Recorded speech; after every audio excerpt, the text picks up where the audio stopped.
Assalamu alaikum. Sağlıklı. No'nun salamat yaxşılandı.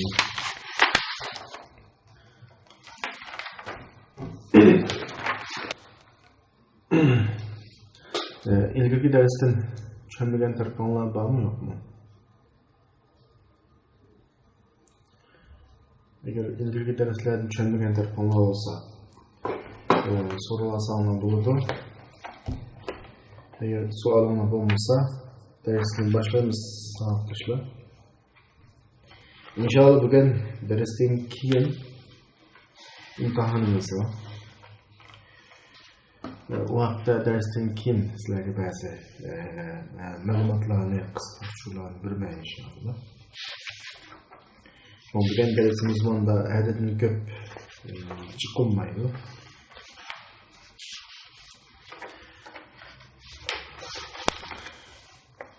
Unda savoqdaşlar sualım yo'q o'xshaydi. Darsni boshlab ketildi.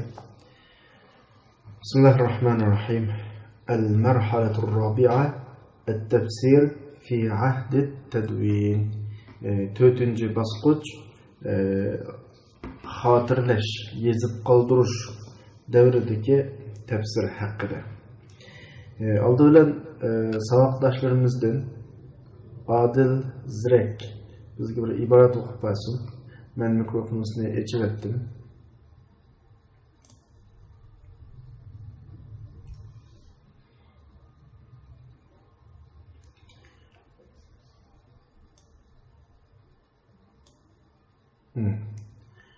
Saboqdoshimizdan Adil Zirek bizga iborat o'qib berdi.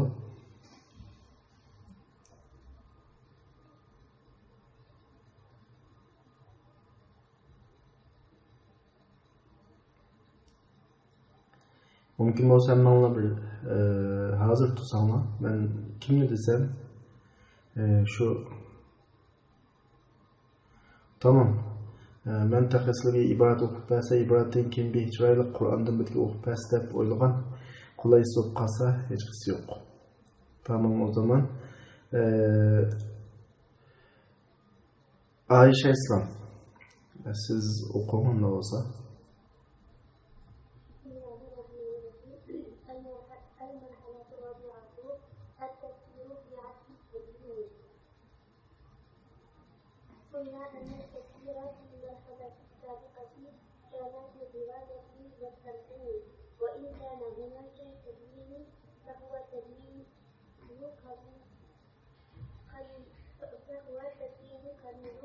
تدوين قليل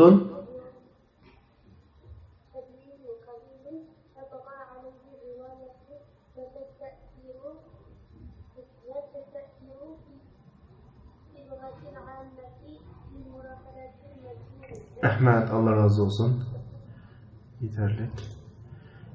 Ondan keyin Dilnur, siznikini açıp ettim, siz okuma. Bismillahirrahmanirrahim. المرحلة الرابعة التفسير في عهد التدوين. قلنا أن التفسير في المراحل السابقة كان بالرواية والتلقين، وإن كان هناك تدوين فهو تدوين قليل تطغى عليه الرواية تأثير بالصيغة العامة للمراحل المذكورة. وقد بدأ عصر التدوين في أواخر القرن الأول الهجري، حيث دون الحديث النبوي الشريف بمختلف الموضوعات وأبوابه. دون أمس دون في المجلس. دون الحديث النبوي الشريف بمختلف موضوعاته وأبوابه. ونستطيع أن نقول أن التدوين التفسير مر بمراحل tamam. هي yeterlik oldu. Abide, sizin ne çevirdim? Musacan Hasan, sizin ne çevirdim? Siz okuyun da olsa. Assalamu alaikum. Aleykümselam. Ağzım normal çıkmadı bu. Oksla.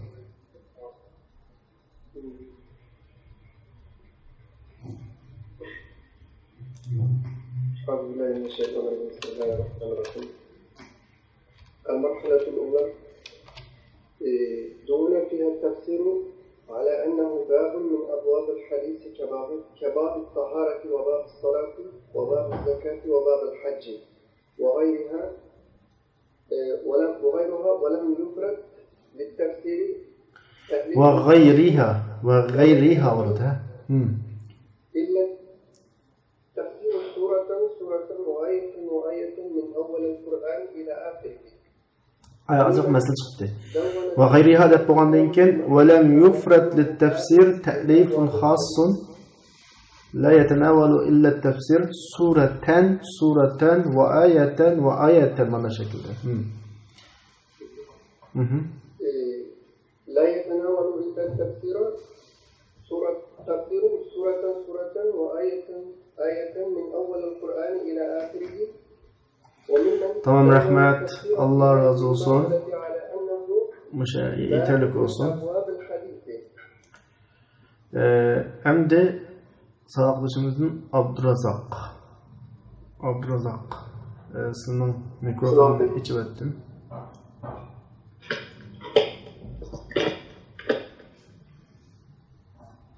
Euzubillahimineşşeytanirracim. Bismillahirrahmanirrahim.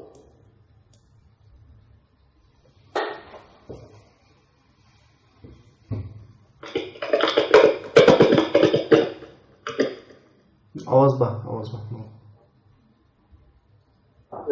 الثاني لم يكن جمعهم للتفسير مستقلا بل على أنه باب من أبواب الحديث.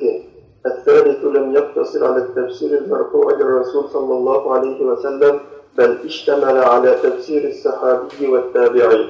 المرحلة الثانية أصبح التفسير في هذه المرحلة علما مستقلا قائما بنفسه شاملا. Endi havoni sabayatın avazını çıkmagandı siz o'qitmoqman. Allah razı olsun. Abdurazak sağlıkçımız yeterli oldu. Tamam, sağlıkçımızın avazı yine o'xshash chiqmadi. Menimcha bugun kitobni ayabchisini o'qiydigan ahvol bu qadar emas. Darsni bugun boshlab ketildi. Bismillahirrahmanirrahim. المرحلة الرابعة التفسير في عهد التدوين. Sağdaşlar biz ilgili derslerimizde geldik. Tefsir Resulullah'nınki hayat vaqtidan başlapla şekillenişki başlagan. Bunun birinci kademini Resulullah algan, ondan keyin sahabalar, ondan keyin tabiinlar. Shunda ular şu şekilde tefsirning şekilleniş ahvoli to'g'riliq oldingi soatlik darslarda biz tushunib bergandik. Ve şu asasda tefsirindeki şekilleniş basqıçlarını 4 basqıçqa bölgendik. Birisi Resulullah'ın devrideki tefsir, yani birisi sahabalarning devrideki tefsir, yani birisi tabiinlarning devrideki tefsirde biz 4 basqıçni o'tdik ve her basqıçdaki tunulgan mufassirlarni sahabalardan, tabiinlardan tunib o'tdik. Ve ularning prinsiplarini tunib o'tdik. Bu yerda asl tegishlik muhim nuqtadan birisi va u olsunmi sahobalarninki tafsir manhaji bak mushu muhim, manhaj bak muhim.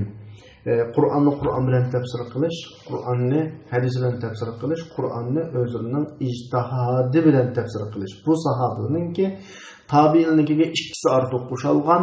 Yuqoridagi Qur'onni Qur'on bilan tafsir qilish, Qur'onni hadis bilan tafsir qilish, Qur'onni sahobalarning ijtihodi bilan tafsir qilishdan boshqa o'zlarining ijtihodati bilan tafsir qilish tabiinlar ve İsrailiyatınki tefsir geçirişi bu tabiinlar davridagi tefsirining biroz sahobalarning farqli tarafi. Ondan keyin tabiinlar meyli sahabalar olsun asasen bularninki jiq yerleri qana qildi o'xshaydi. Unda olsa davomlashtiraylik. Yani bu yerda bizning muhim halqiliq nuqtadan birisi bir sahabining tefsiri ve bir tabiinning tefsiri haqida biroz da'talashuldi sahabdoshlar. Sahabining asosan elinadigan, yani elinish kerak ko'p chiqadi. Tabiinninki kelgan vaqtda bu biroz ixtilof bor yani. Masalan, mudavriga. Tabi'illar, masalan, umum tabi'illar yoki ko'p qismi bir oyatning tafsiri ma'vu deganga birlik kelsa, bil ittifoq bu tafsir mulzam shaklda elinadi. Bunun masala yo'q. Agar masalan 5-10 tabi'in yoki 4-5 tabi'in bir oyatning tafsirida 3 xil ko'z qarashdi ekan. A, B, C, C degandek 4 xil ko'z qarash bormi-ku? Buningda 4 xil ko'z qarashning ma'lum birisi eng kuchliroq bekitilmaydi. İllaki deliller. Tabi'inning so'zi olganlik nuqtadan bir tabi'inning so'zini yana bir tabi'inning so'zining ustiga qo'yg'ili bo'lmaydi. Bu bir ittifoq. Muxtalifun fihi o'rinli mo'dasanglar bir tabi'in bir oyatni tafsir qilib qolgan tabi'inlarning bu haqda ya ma'qul deydigan gapi yo'q yoki yo'q deydigan gapi yo'q. Qo'shilgan tarafimi yo'q, inkar qilgan tarafim yo'q. Ma'o aje biz kitobda biroz ixtilof bor. Qanday qilamiz? Ba'zilar olamiz, ba'zilar elish vojib emas deb datalashqa yashu. Ashu kallamda ini qo'yib kelsin. Endi mayli biz Rasulullohning davridagi tafsir ahvollarini tahlil qilaylik. Yoki sahobalarning davridagi tafsir ahvolini tahlil qilaylik. Yoki tabiinning davridagi tafsir ahvolini tahlil qilsak, qanday tahlil qilsak, bularning hammasida bir alohidlikni bayqaymiz. U olsunmi Rasulullohning davridan ta tabiinning davrigacha hammasi ig'zoki ma'noda. Bitalqin va rivoya. Arabchada mana ikki xil iboratni cho'zib o'rganman. Ya'ni o'g'itadiganlarni ig'zoki o'g'itadi. O'g'itadiganlarni quloq bilan o'g'inadi. Quloq bilan o'g'inib anglab ig'zoki o'g'itadi boshqalarga. Mush shaklda davom qilgan. Toki Hijriyaning 1-asri tugab, 2-asrining 5-iga kelgandir. Shu vaqtgacha bunda yezish, kitob qoldirish ahvollari nihoyat az. Buningdagi azaldan shu jamiyatningki yeziqchilik ishlariningki kam bo'lishimi sabab, yeziqchilik bilan ko'nmaganligimi sabab va ehtiyoj yo'qligimi sabab. Ehtiyoj bo'lmasa qilmaydi. Ondan keyin Hijriyaninki 1-asrninki oxirlari 2-asrning boshlariga kelgan vaqtda bu tafsirlam emas, butun palla yozilishga boshladi. Hadis yozilishga boshladi, tafsir yozilishga boshladi, fiqh yozilishga boshladi. Chunki islomning doirasi kengayib, islomga turlik sirtqi boshqa millatlar kirib, bunda bir o'qish ehtiyoji, endi bugungi tildan desak bir akademik bir talab bo'lib qoldi o'tirdi. Buning taqozosi shu yozish, qoldirish, ratlash. Shuna bilan mayli tafsir, mayli til bilimlari, mayli hadis bilimlari, mayli fiqh bilimlari Hijriyaning 2-asrdan boshlab yozilishga boshladi. O'xshash hammasi. Biz degan yerda ahdut tadvin yozish boshlangan davrini 2-asr deymiz. Hadis o'qisanglar, ulumul hadis o'qisanglar, ulumul hadisning o'xshash hadisdan xotirlanishga boshlagan davri 2-asr. Fiqh bobi olsanglar shu, hatto nahvi, grammatika, balog'at, adabiyot bobi olsanglar shuni xotirlanish bosqichi shu vaqtdan boshlab bo'ladi savollar. Shuna umumiy mazmuni shu. Ham bu yozilish bosqichimi eng uzun surgan bir bosqich. Buning o'zini 4 bo'limiz yana. Masalan, taraqqiy qilgan, engillangan, eng chuqurga chiqqan, keyiniga chekingan degandek 4 bosqich bo'ladi. Yozib qoldirilgandan keyinlar nima ish yuz beradi desizlar? Gapningki umumiy yozib qoldiriladi, ta'tirsimi yozib qoldiriladi, yaxshi gapni yozdi, xato gapni yozdi. Degan men o'ylanmayman bir kitobni yozib qoldirsam, 100 yildan keyin mening mushuk kitobni tanlashib, har ikki mazhabga aylanadi. Birisi Shafiy bo'ladi, birisi Hanafi bo'ladi, birisi Maturidi bo'ladi, birisi Ash'ari bo'ladi. Shunga ma yoziqchilik davrida yuz bergan ahvollar xili bor. Xatarlik ahvollarning hammasi shu yoziqchilik davrida yuz berganlik ma'lum tafsiloti biroz kam. Undan keyin bizga kelgan butun ma'lumotlar asosan shu yoziqchilik davridan kelgan ma'lumotlar. Madamda biz kitobning hajmi bek cho'ng bo'lganligi tufaylidan qisqa bu haqda to'xtalamiz. Kitobning uzuni shu. Bu bundan keyingi tadqiqotimda rasmiy cho'kab kiradigan cho'nqur mazmunlarning birisi. Endi biz andavasimiz nimaga kelaylik? Bugungi darsimizni o'ziga kelaylik kitobga. Qulna inna at-tafsira fil marahil as-sabiqa. Biz dedik ilgirki bosqichlardagi tafsir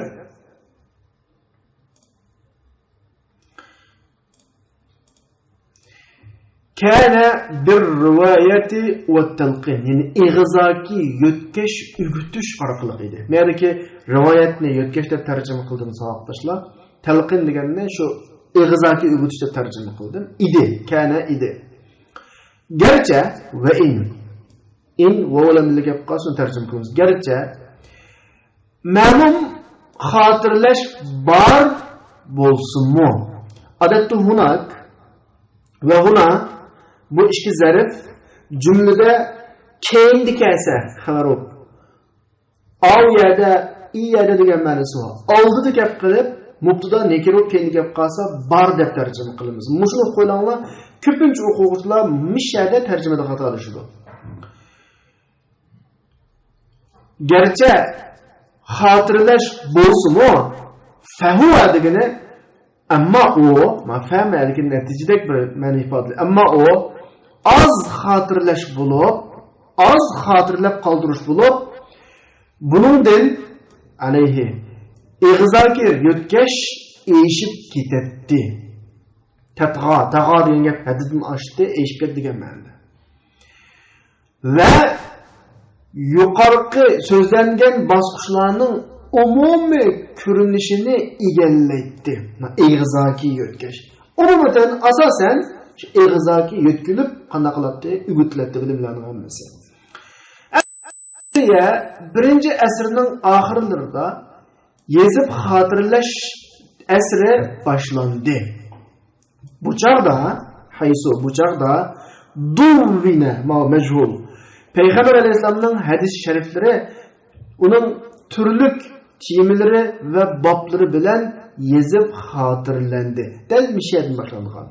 Yezip hatırlaşından ki birinci noktası hadisten başlandıgan. Yani çünkü hadis muhim ya bu noktadan. Biz şunda diyeleyimiz, nesati'an naqul, şuna diyeleyimiz ki tefsirini hatırlap kaldırış basqıçı bir qancha basqıçlarını beşiden ötküzgen. O olsun o. Kelayda 4 basqıç var. Birincisi bu basqıçta tefsir hadis bablarından bir bab süptide, ben mana tercüme qildim ha, ala annahu babun deganni bir bab süptide xotirlangan. Buni nima desanglar, mustaqil tefsir deb ham yo'q. Hozir hadis kitobini qarab baqsaq, Kitab-ı Taharet, Kitab-ı İman, Kitab-ı Salat, Kitab-ı Zakat var ya hadis kitaplarında. Ayadım o Kitab-ı Tefasir der. Tefsir hadis bablarının üstündeki bir bab süptide derslep maçta hatırlangan. Mesela Kitab-ı Taharet'e o'xshash, Taharet babıga o'xshash, Salat babıga o'xshash, Zakat babıga o'xshash, Hac babı ve undan boshqa bablarga o'xshash. Hozir biz Sahih Buxoriy qarasanglar, Sahih Buxoriyninki 2-chi tomida maxsus Kitab-ı Tefasir, yani tefsir babida bir bab bor. Ve lem yufrat mechul şekli. Ve lem yufrat lit tefsir. Tefsir diye, tefsir uchun maxsus yezib qoldirish ayrı şekillenmegan. Ve lem yufrat degan gap maxsus ayrılmagan degan ma'no. Hech kim tefsirini alayda bir kitap sifatida yezib qoldirmagan, ayrılmagan. Afrada asli lug'at ma'no nima degan gap savoqdoshlar? Bir narsani yolg'iz bir tarafga ayirsa afrada bo'ladi. Farq degan bir degan bo'ladi ya. Afrada yolg'iz qo'y degan ma'noda, yolg'iz qildi degan ma'noda, ya'ni tafsir uchun maxsus asar ayrim qilinmagan, yozilmagan. Ya'ni faqatlam tefsirnilar sure ayet Kur'an'ın 5'den ahirgacha o'ziga oladigan maxsus asar tefsirga ayirib yozilmagan. Mana tushuninglarmi yo'qmi arkadaşlar? Anda bo'lsa kallamni aniq tutuveringlar, men sizlarning kallam so'rash uchun gapni uzatmayman. Birinchi bosqichda tefsir qanday shaklda xotirlanib ekan, mustaqil kitob sifatida emas, hadis boblaridan bir bob sifatida xotirlanib ekan.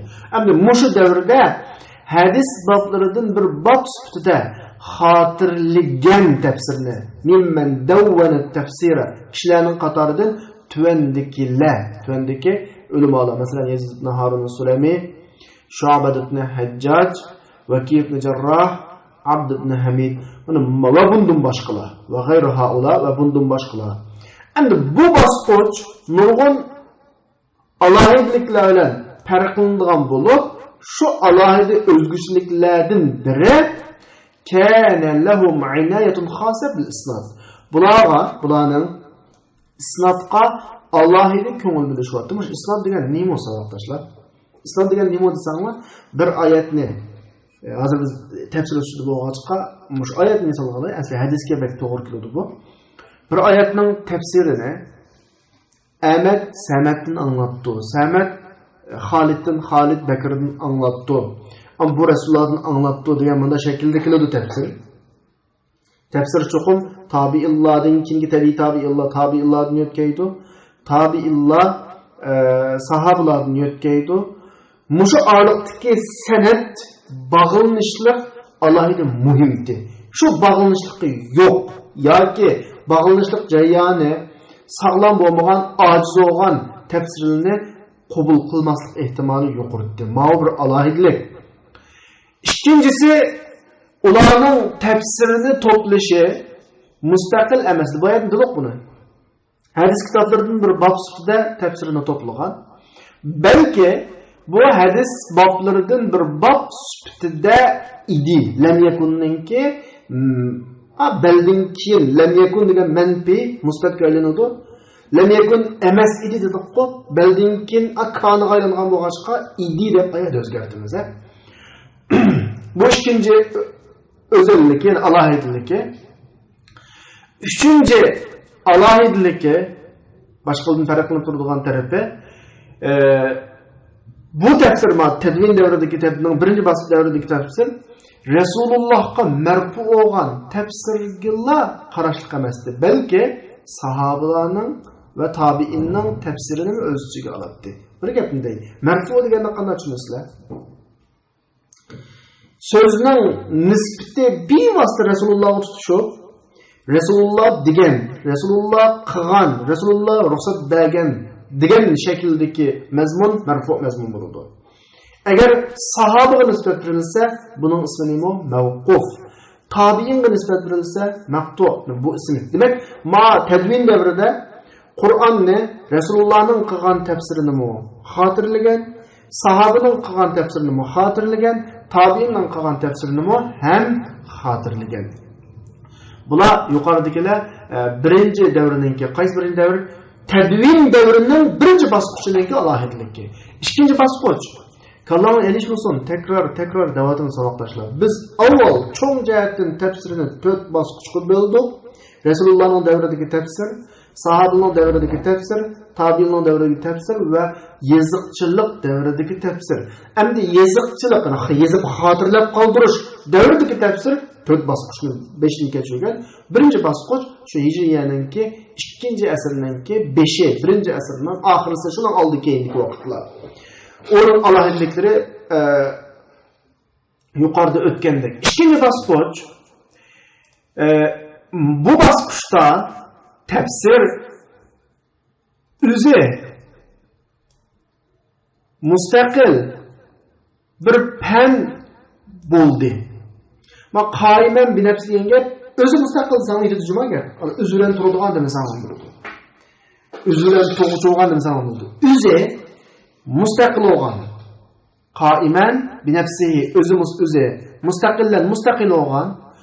Qur'onning oyatlarini ve surelerini şu Qur'onning tertibiga asosan ratlangan holda o'z ichiga olgan mustaqil fan bo'ldi.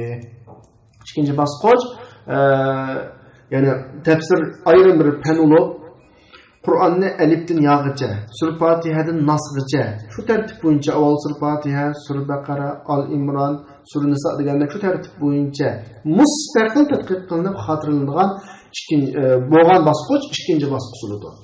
Endi Ibn Taymiya va Ibn Xillikan shuni aniq ifodalaydi. Nassa degani aniq ifodalagan ma'nosi shu. Ibn Taymiya va Ibn Xillikan shuni aniq ifodaladiki, tafsir haqida yozgan tunji kishi Abdul Malik ibn Jurayj. Ve bu bosqichda kitob yozgan eng dangli kishilar birisi Ibn Majah, Ibn Jarir at-Tabari, Abul Munzir an-Naysaburi, Ibn Abi Hatim, Ibn Hibban, Hakim, Ibn Mardawiya. Mushlarning hammasininki dangli tafsirlardan bor, balkim buning ichidan sizlar bek bildiğininglar Ibn Jarir at-Tabarininki tafsiri Tabari deymiz. Ibn Abi Hatim'ninki tefsiri Kur'an'ın azim deymiz. Ibn Hibban'ның tefsiri var. Hemimizin tefsiri var. Lekin bizge tunuşluq olgan, növbette aldığımızda tefsir okuyduğanlar, kuluğa elip okuyduğan tefsirlerden manbayatını sızgan, kösetken bir neş tefsir emellerine tunuşluq.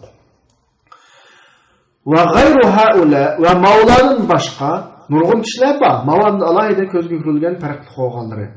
Endi ma devrdeki, ma merhaledeki yazıp kaldırış tüvendeki alahidlikler bilen farklanıdı.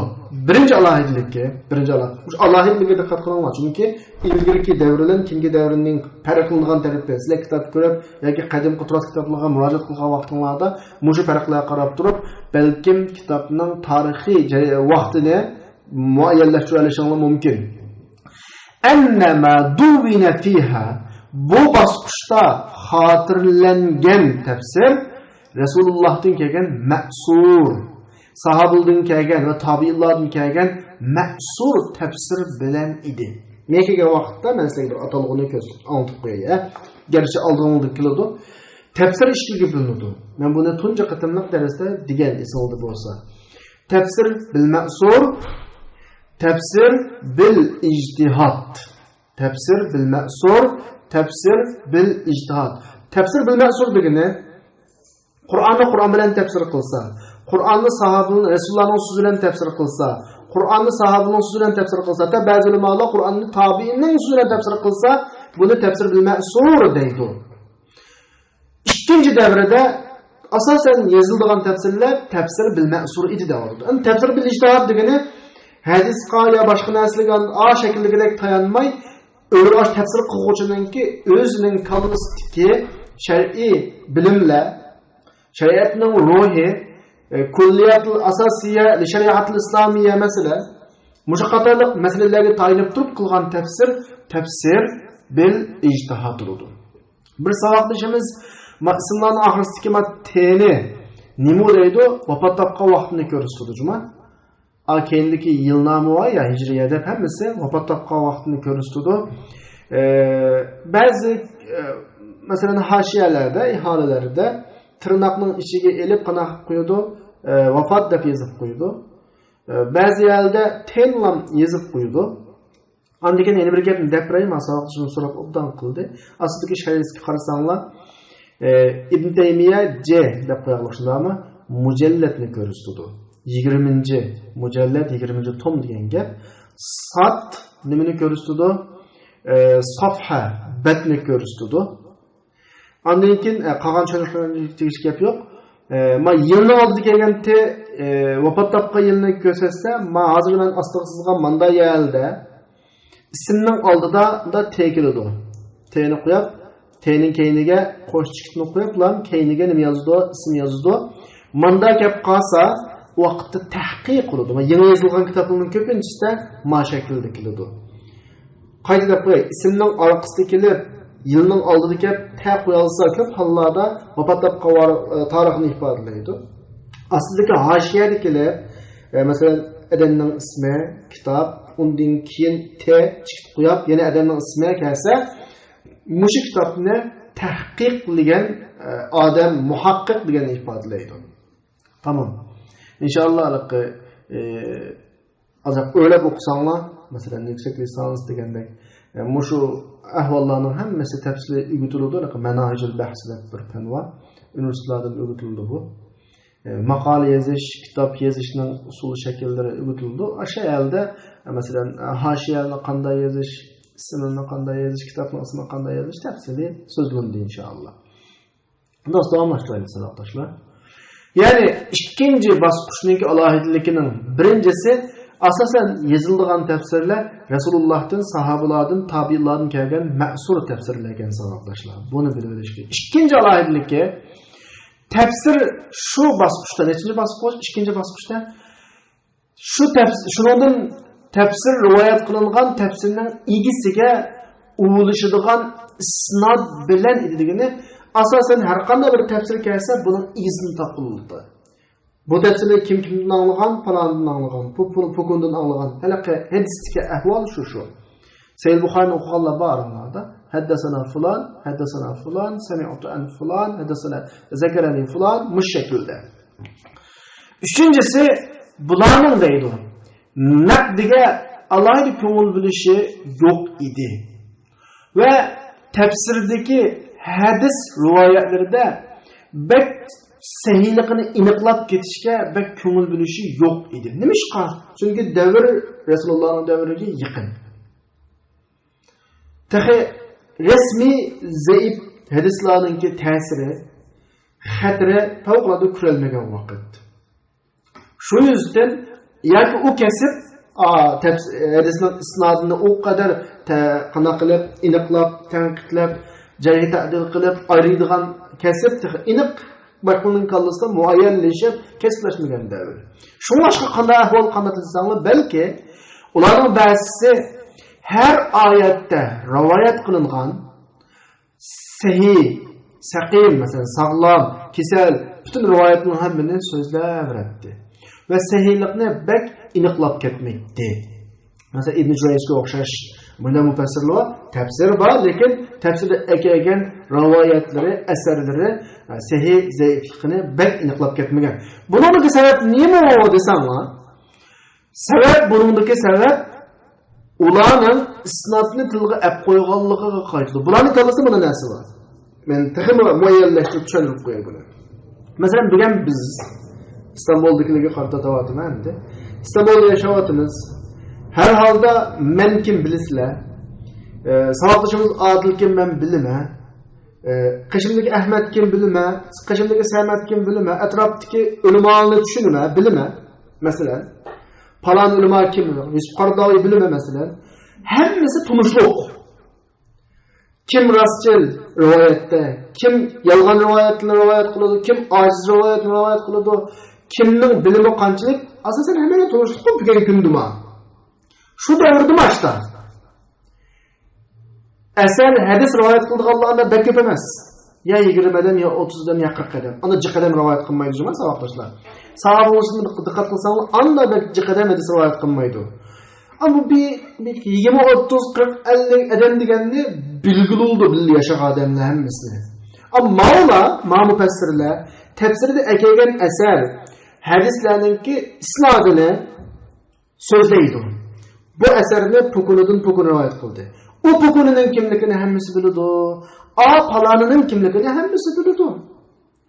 Shuning bilan zaif, sahih deb yozib o'ttamizmi? Pukunining kimligini, palonining kimligini hammasi bilgandan keyin ketdi. Uni bilgan bilan keyingi davrga o'tib 100 yıl ötep, 200 yıl ötep, bizde 1400 yıldan keyin kelgan adamlar bunu kitni qo'lga olsak, bular hammadan biladigan deb yozib qo'ygan o paloni, pukunilarninki ahvolini biz bilmaymiz. Shuning bilan zaiflikni bilib turib yozgan asarlar bor, zaiflikni bilib turib yozgan hadislar bor tafsirda. Uni bilib yozib qo'ygan bilan biz bilmaganligin bu bizga masalan, bizga nisbatan mushkila. Mishan chiqarilik.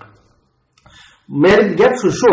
Sabab buningdagi ularning isnodni zikr qilib qo'yganligi degani bular xiyolida biz kimning deganligini deb qo'yganligin haq o'zi ayrı bo'ladi, bildigan deb mashakil deyiladi. Ya'ni bular isnodni tilga olib qo'yish bilan rivoyat qilingan asar yoki hadisning darajasini bayon qilishdan kifoyalanib qolgan.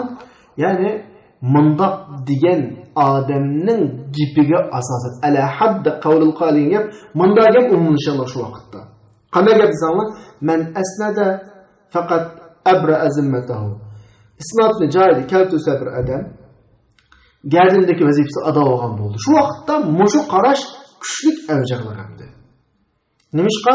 Chunki isnodni bilan joyida kelib qo'ysa, u odamning kimning qandoqligini hammadan biladi. Mushu nuqtadan isnodni deb qo'ysak yetarli deb qilgan yeri bor. Bu ikkinchi yeziqchilik davridagi ikkinchi bosqichlariningki nimasi 3-chi alohidaligi. 4-chi alohidalik savoqlashlar İsrailiyat rivoyatlari kengaydi.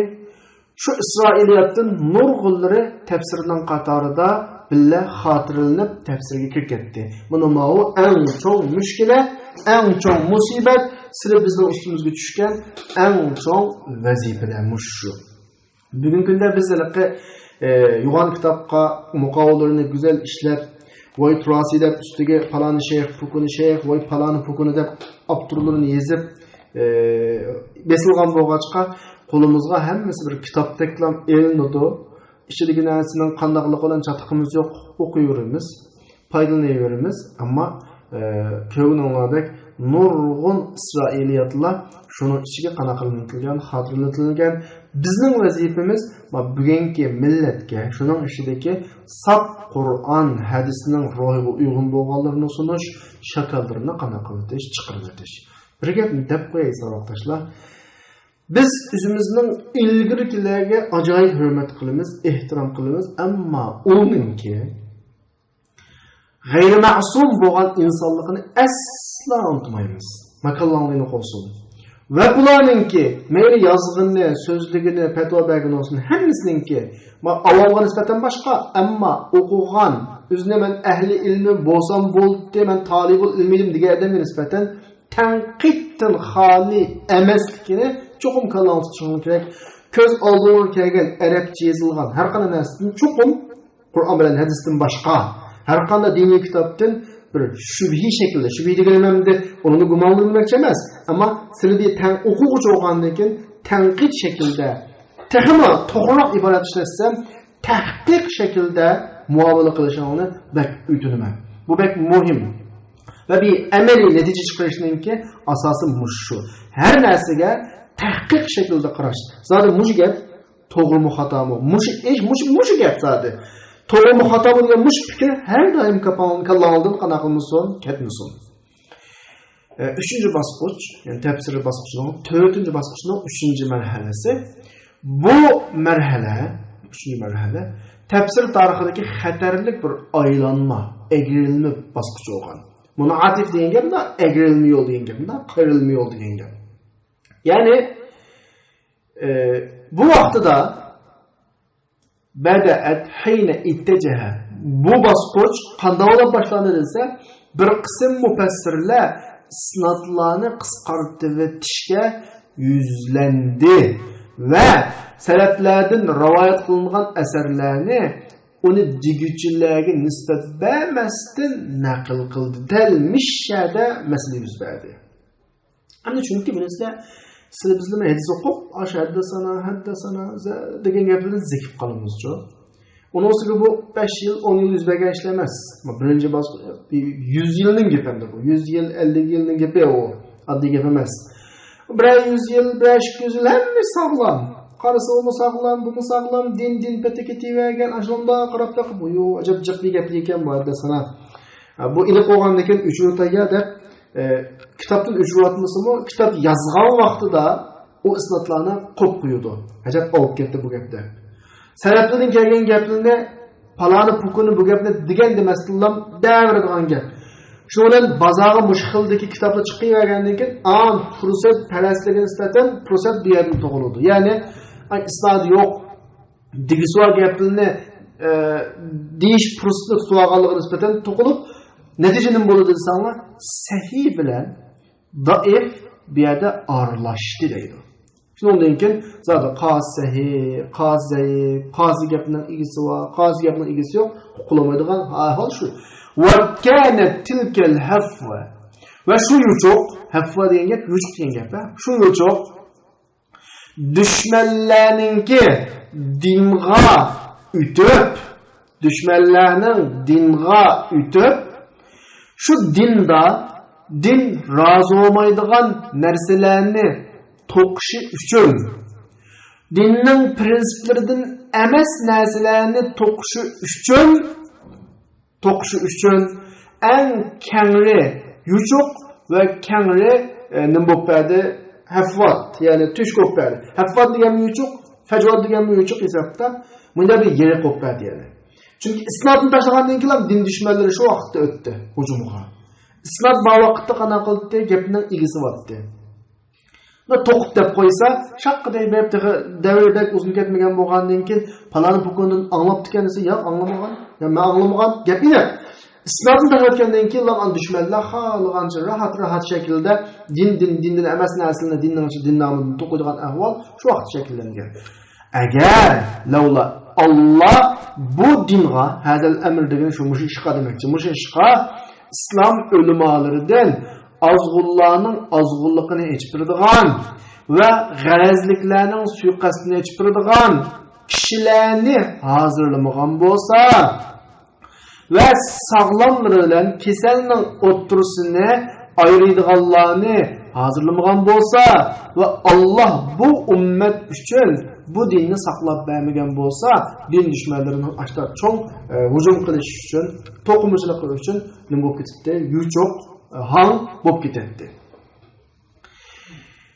Üçüncü basqıç Allah'ida basqıç bu üçüncü basqıçның bu xatarliliginin təsiri dördüncü basqıç kuruldu sağladı. Çünkü mana din düşmanları mana şekilde hücumla kırıp büge yazdı mı kitapni? Tamam bu büge çok təsir göstermeydi o.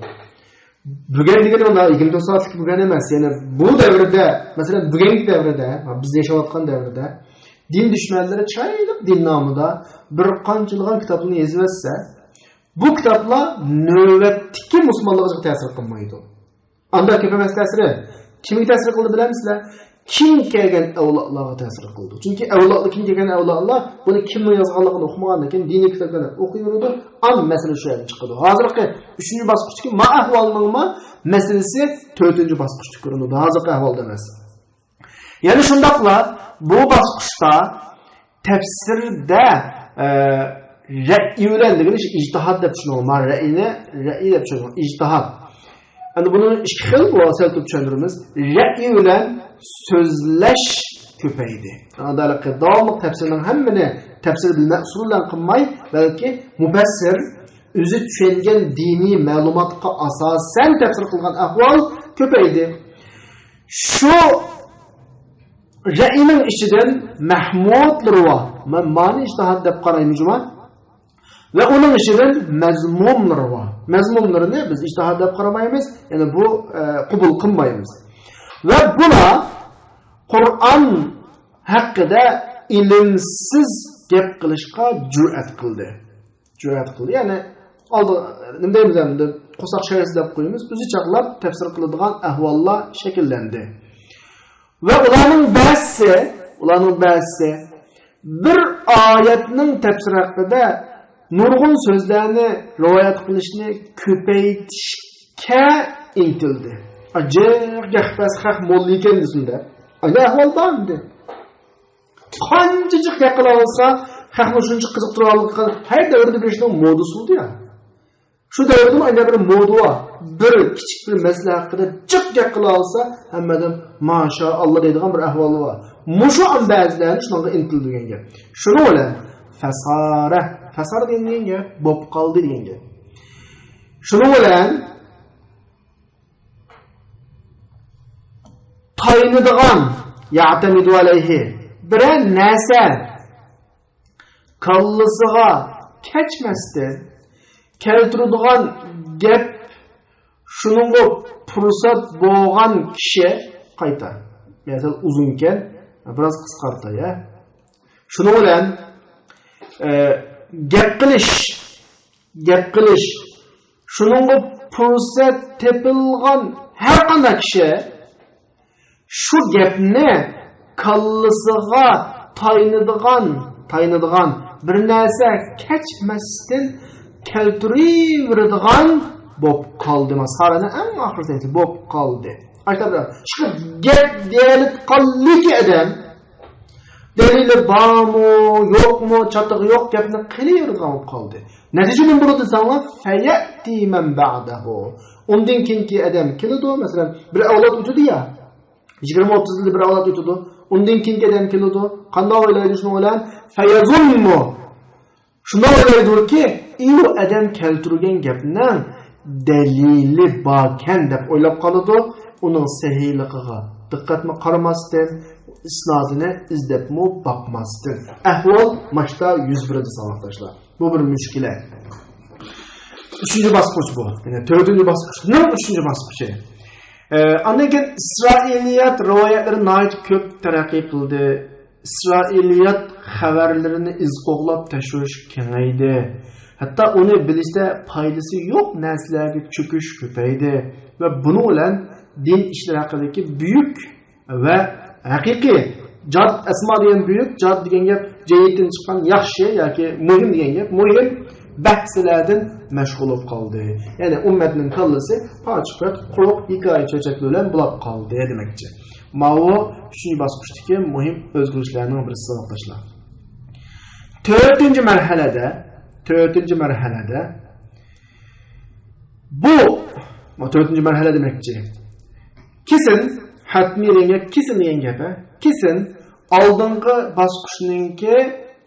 bosqichningki nimasi natijasi. Bilasizlar, bir odam 2 oy burun urug'dan birini sap qo'ygan bo'lsa, 2 oydan keyin urug' unib chiqadi. 1 yildan keyin hosil beradi. Oldingi asrda 3-bosqichda ashta bo'ldimi? Cho'qim mutlaqo buning ta'siri ma'lum vaqt o'tgandan keyin bo'ladi. Ya'ni bu vaqtida faqadim munfatahalinga bu vaqtida tafsirning ishki shu tafsirlar etishquchilarning hammasiga eshitib ketdi. Musari degan gap etishquchi deganman. Hammasi xohlagan odam qanaqa yuradigan, kiraveradigan. Shuning bilan u ishdan urug'mi kirdi, simizmi kirdi, saqmi kirdi, kasalmi kirdi, hala bugunga qadar uchuq peti tumoqda. Lam yazil degan gap hel ham uchuq peti tumoqda. Mush ahvol nimadan keyin esa faba'd degan gap ilgari, faba'd ankan nasla ilgari deb tarjima qilasizlar. Ilgari tafsir Rasulullohdan kelgan naqliga tayinotdi. Sahobalardan kelgan va tabi'illardan kelgan naqliga tayinotdi ilgari. Endi bugungi kunda manda bo'lib qoldi ahvol. Biz mush ahvollarni biz shuni aşı bosqichda tafsir bir ra'yiga tayanadiganligini ko'rdik. Mushlarning hammasi nimaning natijasi desa, nimaga natija oldu desa, nurg'un firqalarningki, yo'llarningki, mazhablarningki islomda paydo bo'lishiga bir natija bo'ldi. Shu ahvol. Shuning bilan fasbahadagi fa. Shuning bilan fasbahadagi fa. Shuning bilan maqani oldiki rang buyuqni o'chirdi. Shuning bilan her mazhabning egilari yoki agashkuchilari, ashab degani, her mazhabning egili agashkuchilari Qur'on oyatlariga yuzlanadi va u oyatlarni ularning mazhabi va e'tiqodiga mos keladigan bo'yicha tafsir qiladi. Yufassiruna. Ya'ni shundaqla, yuz bergan ahvoldan birisi palla egilari, masalan, har xil nahviychilar, balog'achilar, adabiyotchilar bor. Bularning hammasi ularning fanlariga udul keladigan narsalarga ham ko'ngil beradi. Shunga boshqa masalaga bir gap deyman. Nurg'un tafsirlar yozilib, ichiga qarasanglar Qur'onning mazmunidan birisi yo'q, Qur'onning nahvisi, Qur'onning sarfi, Qur'onning tamam, umi lozim, ammo uning bir tafsir deb yozilishga ehtiyoj yo'q. Tafsir degan nom qo'yilgan ekan, nim chiqishga o'tirgan desa, Qur'ondan Allah bandalarga nim demoqchi ma'no chiqish kerak. Ammo tafsirdan nahviy chiqarmoqchi bo'lganlar, tafsirdan balog'at chiqarmoqchi bo'lganlar, u boshqa shakl chiqarsa bo'ladi. Ammo bu 4-davrda ahvol shu bo'ladi. Men tafsir yozaman, nahviyun. Tafsirga qolsa, ismi tafsir, hammasi nahviy kitob. Yana birisi tafsir yozadi, balog'atchi. Tafsir deb yozadi, kitobga qolsa hammasi balog'at. Tafsirdan tafsir chiqmaydigan ahvol bo'lib qoldi. Fakan yana ma'lum fanlardan bir fanda utuq qozongan voyaga yetgan demakki barag'a degan. Kishilarning hammasi o'sha fan uning tafsiriga g'olib bo'ladigan bo'lib qoldi. Tafsirga qarasa nahviychining tafsiri hammasi nahviy. Masalan, Razining bir tafsiri bor, Tafsirul Kabirda. Mufassir ulamolar bu tafsirga qanday baho bergan bilamsizlar? fihi kulli şey. Bu tefsirde hemen narsa var illet tefsir. Tefsirden başqa degan. Bu darajaga berib qolgan. Masalan, faqih desa, fiqhshunos. O yakad degan gap asosan degan gap. Shu asosan o'zining tefsirida fiqhni bayon qiladi. Belki dahi far'i delillarni keltirish, qarshi chiqqanlarga rad qaytirish darajasiga berib qoladi. Tafsirga qarasa fiqh kitob demakchi. Masalan, Imom Qurtubiy, Imom Jassasga o'xshash. Tarixshunos, ixbori degan tarixshunos degan gap. Tarixshunos uning shu qissalarni bayon qilish ve onu tuluqlashdan başqa g'ami yo'q. Tarixshunosning tafsiriga qarasa tarix. İmam Sa'laviga o'xshash. Grammatikichi, nahviyu. Buningki laysa lahu hammun illa al-i'rab. Buningki i'rabdan başqa ve shu i'rabdagi ehtimollik yo'llarni ko'paytirishdan başqa g'ami yo'q. İmam Zujaj Vahidi Abi Hayyanga o'xshash. Aqli penler ilgili, mantıqçılar, ilmi karamcılar demekçi. Bunların tefsiri, danışmanlarının, felsefecilerninki gap türülen ve ulanın şübihileriyle ve şuların reddiye qaytırışlarını tuşap getirgilik Fahriddin Razi'ye o'xshash. Maçta ahval şekillenip kaldı, ma'al asaf 4-nji bosqichda deydi.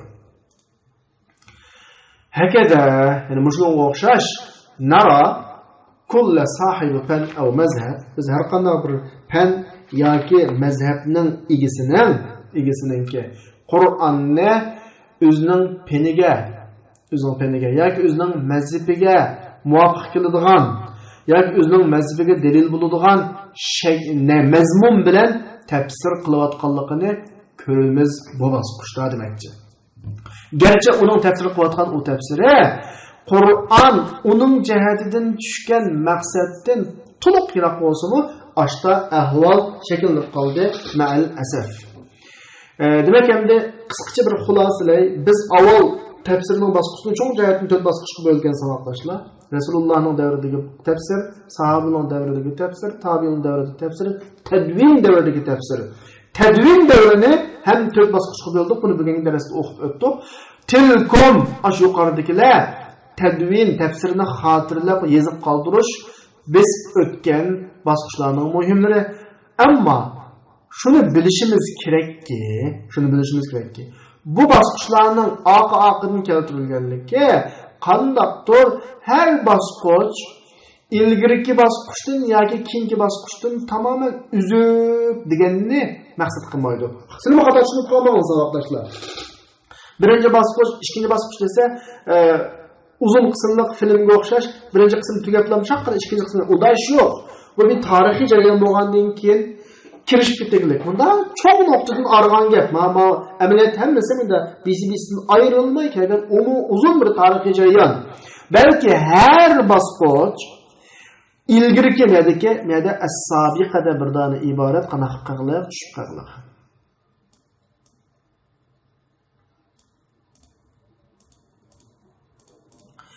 İlgirki bosqich yoki keyingi bosqichda mavjud.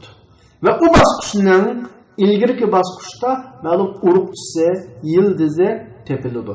Buzur degan urug'chi, nuvat degan urug'chimi? Tamam. Unda olsa bizning asosiy gapimiz nima edi? Tadvin davridagi tafsiri haqida to'xtalayotgan. Bu davrda bir narsani tushundinglar.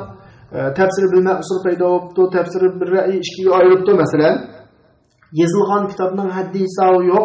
Şuңашqa abturdavatı bu yerda tadvin davrida yazılgan asarlarning eng muhimlari deb kelib, Hijriya 1-asrning oxiridan boshlanib, imtad degan suzuldi degan gapga boshlanib, Hijriya 2-asrning 5-i, Hijriya 1-asrning oxiridan ta bugungi davrimizga qadar sozulgan tadvin davrida yazılgan asarlarni sanab buluş kolay emas.